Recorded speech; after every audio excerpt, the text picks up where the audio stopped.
नमस्कार साथियों, आप सभी साथियों का आपके अपने YouTube channel UPSC Hindi with Veer CBR में एक बार फिर स्वागत है। तो कैसे हैं आप लोग? आशा करते हैं आप सब लोग अच्छे होंगे, मस्त होंगे, बढ़िया होंगे, अपना ख्याल रख रहे होंगे।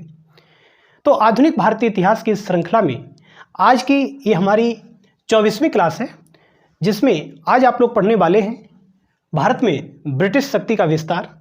ये किस तरीके से अंग्रेजों ने भारत के अंदर अपनी शक्ति का विस्तार किया। तो हेडिंग डालेंगे भारत में ब्रिटिश शक्ति का विस्तार। प्यारे साथियों, अगर देखा जाए तो 16वीं शताब्दी के प्रारंभ से ही अंग्रेजों का भारत में आगमन शुरू हो चुका था और अंग्रेजों ने भारत में धीरे धीरे अपनी शक्ति का विस्तार करना शुरू कर दिया था। लेकिन जो कुछ इतिहासकार हैं, यहाँ इतिहासकारों में दो मत हैं। देखिए, कुछ इतिहासकार ये कहते हैं, कुछ इतिहासकार ये मानते हैं कि अंग्रेज़ों की जो भारत में विजय हुई, अंग्रेज़ों ने भारत के अंदर जो अपना शक्ति का विस्तार किया वो संयोगपूर्ण था। ये लोग क्या मानते हैं? कुछ इतिहासकार इस विजय को क्या मानते हैं? संयोगपूर्ण मानते हैं। संयोगपूर्ण ये मानते हैं कि अंग्रेज जब आए थे तो शुरुआत में इनका इस प्रकार का कोई उद्देश्य नहीं था, लेकिन बाद में कुछ ऐसी परिस्थितियां यहाँ बनी जिन परिस्थितियों की वजह से अंग्रेजों ने भारत के भौगोलिक क्षेत्र पर कब्जा किया। लेकिन दूसरी तरफ कुछ इतिहासकार ये मानते हैं कि ऐसा कुछ नहीं था।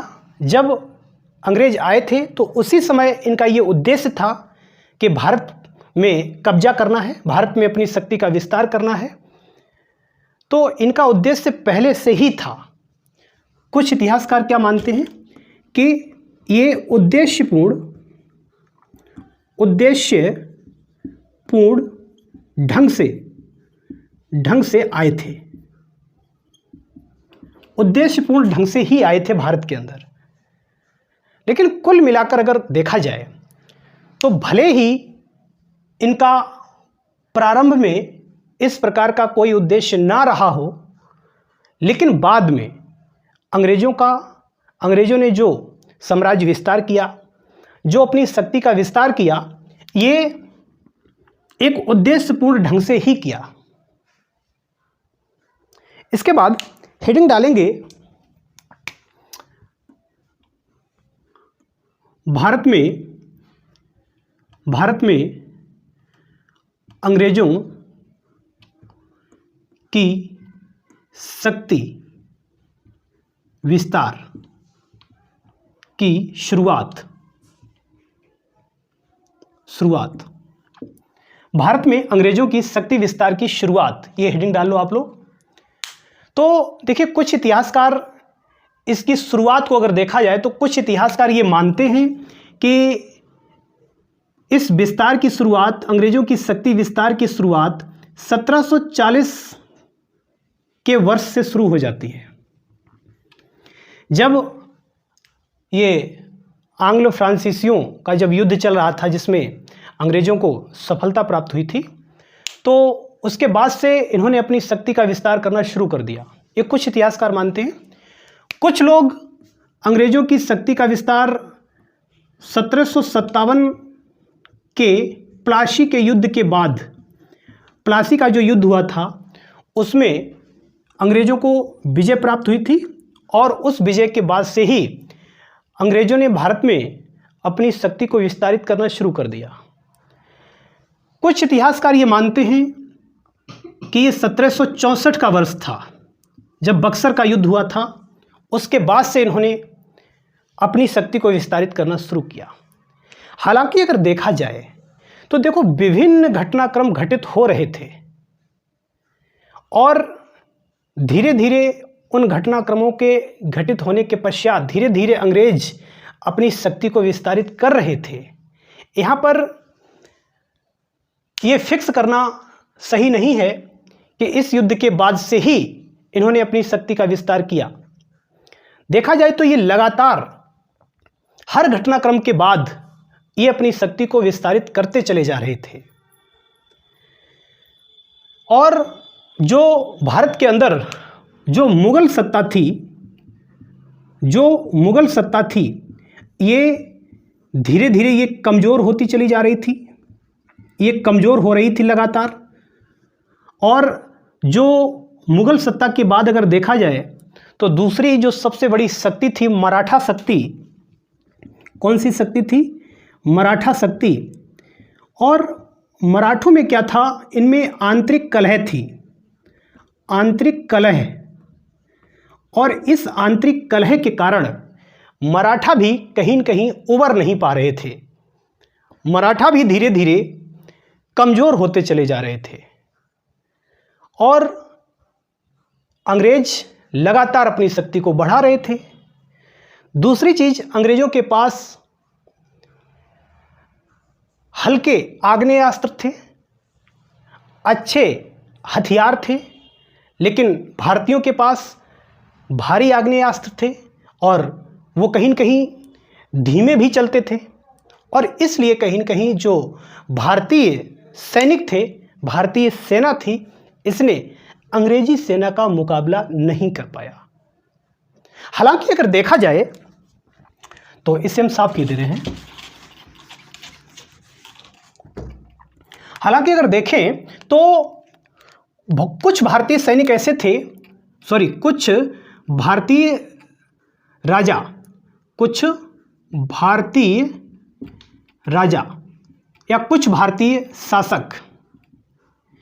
भारतीय शासक ऐसे थे, जैसे हम कह सकते हैं कि मैसूर के शासक और इसी तरीके से निजाम।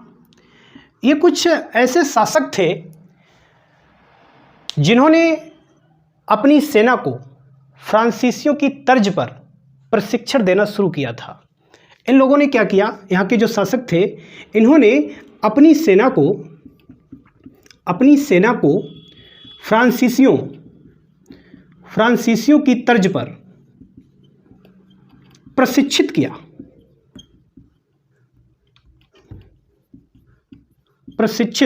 किया।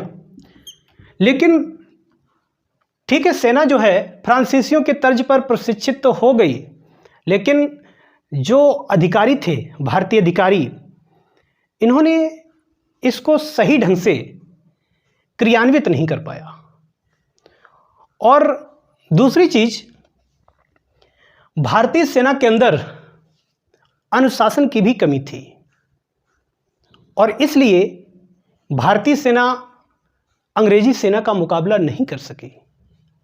दूसरी चीज़ ये है कि जो अंग्रेजी सेना थी, अंग्रेजी सेना, इनको क्या था कि इन्हें समय पर और उचित वेतन मिलता था। क्या मिलता था? समय पर वेतन मिलता था, समय पर वेतन और उचित वेतन। उचित वेतन मतलब, उचित का मतलब हम कह सकते हैं कि इन्हें पर्याप्त वेतन मिलता था। लेकिन भारतीय सेना के साथ एकदम उल्टा था। क्या था कि भारतीय सेना को समय पर वेतन भी नहीं मिलता था और जो वेतन मिलता था वो उचित नहीं था, बहुत ही कम वेतन दिया जाता था।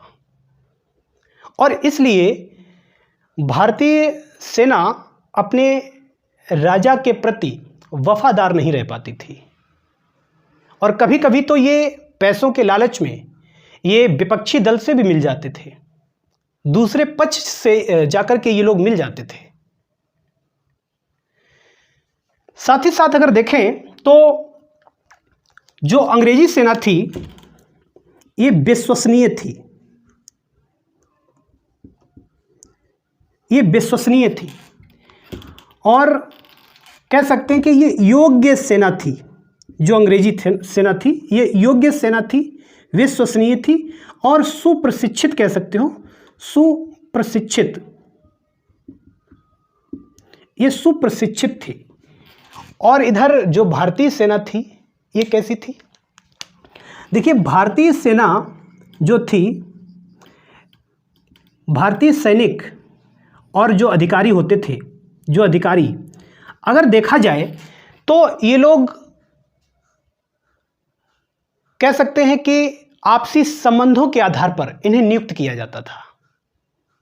और जब इन्हें आपसी संबंधों के आधार पर आप नियुक्त करोगे तो सीधी सी बात है कि बाद में ये लोग क्या करते थे, ये अपने स्वार्थों को पूरा करने के लिए, अपने हितों को पूरा करने के लिए ये अपने ही शासक से बगावत कर देते थे, अपने ही शासक के प्रति ये कह सकते हैं कि विश्वासघात कर देते थे और दूसरे पक्ष से जाकर के मिल जाते थे। और इसलिए जो भारतीय सेना थी, इस सेना के अंदर अंग्रेजी सेना के मुकाबले जो गुण थे, उन गुणों की भारतीय सेना में बहुत ज़्यादा कमी देखने को मिली। दूसरी चीज़, जो अंग्रेज थे, अंग्रेज ये अपनी सेना को जो पर्याप्त धन देते थे, पर्याप्त धन ये किस तरीके से दे पाते थे? क्योंकि देखिए, अंग्रेज भले ही युद्धों में व्यस्त रहे, लड़ाइयाँ इन्होंने की, लेकिन इन्होंने अपना जो मूल पैसा था, जो व्यापार के लिए जो ये लोग आए थे, उसको बंद नहीं किया। इन्होंने व्यापार को इन्होंने कम नहीं होने दिया। लेकिन भारतीय शासकों ने, भारतीय लोगों ने क्या किया कि ये लोग लड़ाइयों में व्यस्त हो गए और व्यापार इनका चौपट हो गया, जिससे कि इनकी आर्थिक स्थिति खराब हो गई। सैनिकों को देने के लिए इनके पास धन नहीं बचा, तो इसलिए धीरे धीरे ये पतन की ओर चले गए। इतनी बात समझ में आ गई। इसके बाद हेडिंग डालेंगे, इसे साफ कर दूं, नोट कर लिया होगा। इसके बाद हेडिंग डालेंगे, अंग्रेज या अंग्रेजों की विजय के समय बंगाल की क्या स्थिति थी। हेडिंग डालेंगे, अंग्रेजों की विजय के समय बंगाल की स्थिति।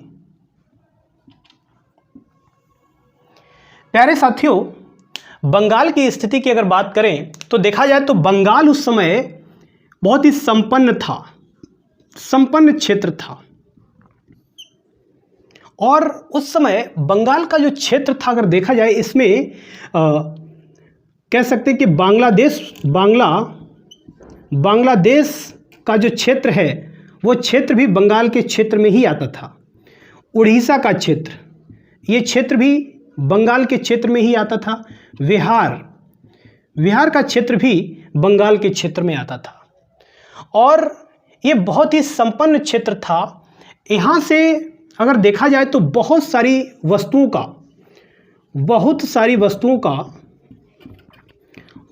का भारी मात्रा में निर्यात होता था। क्या होता था? निर्यात होता था। और जो अंग्रेज थे, अंग्रेजों ने बंगाल के क्षेत्र में कई स्थानों पर, जैसे हम कह सकते हैं कासिम बाजार, अंग्रेजों ने कासिम बाजार में अपनी फैक्ट्री खोली। इसी तरीके से बालासोर में अपनी फैक्ट्री खोली। इसी तरीके से हुगली में अंग्रेजों ने अपनी फैक्ट्री खोली।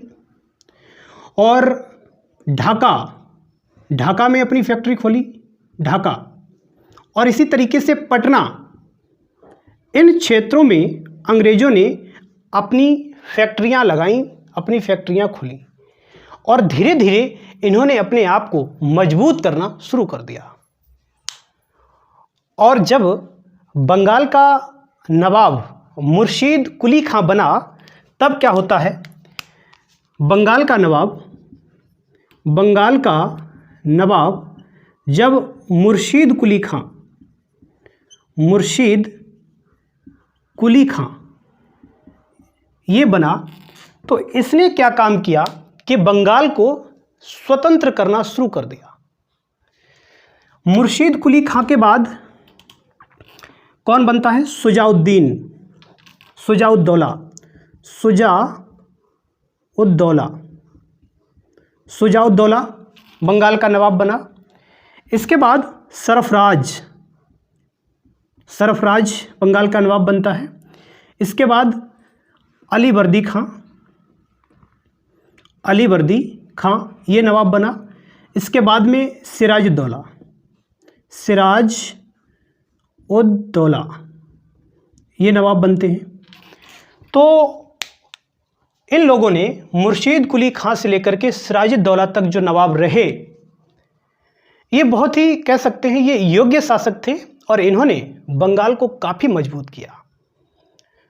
लेकिन इन सभी ने अगर देखा जाए तो बंगाल को एक स्वतंत्र राज्य बनाया और लगातार इन्होंने बंगाल को स्वतंत्र बनाए रखने की कोशिश की। इधर जो अंग्रेज थे ये लोग मुगल राजा के द्वारा अंग्रेज़ों को बंगाल में मुक्त व्यापार करने की छूट दी गई थी। तो जो अंग्रेज मुक्त व्यापार ये लोग कर रहे थे बंगाल के क्षेत्र में, इससे क्या होता था कि बंगाल का जो राजस्व होता था, राजस्व में कह सकते हैं कमी देखी गई और बंगाल धीरे धीरे आर्थिक रूप से कमज़ोर होने लगा। तो क्या होता है कि जो बंगाल के नवाब थे, इन लोगों ने ये लोग अंग्रेज़ों को बाहर करने की कोशिश करने लगे। अंग्रेज़ों से ये लोग नफ़रत करने लगे और धीरे धीरे क्या होता है कि जो बंगाल की आम जनता होती है वो भी अंग्रेज़ों से धीरे धीरे दूरियां बनाने लगती है और इधर अंग्रेज़ भी बंगाल के नवाबों से कटने लगते हैं, बंगाल के नवाबों से घृणा करने लगते हैं। और धीरे धीरे क्या होता है, जब बंगाल के नवाब और अंग्रेज आपस में इन दोनों लोगों के बीच दूरियां बढ़ती चली जाती हैं, खटास बढ़ती चली जाती है, तो ये खटास एक दिन युद्ध में बदल जाती है और अंग्रेज़ों और बंगाल के नवाबों के बीच दो निर्णायक युद्ध होते हैं।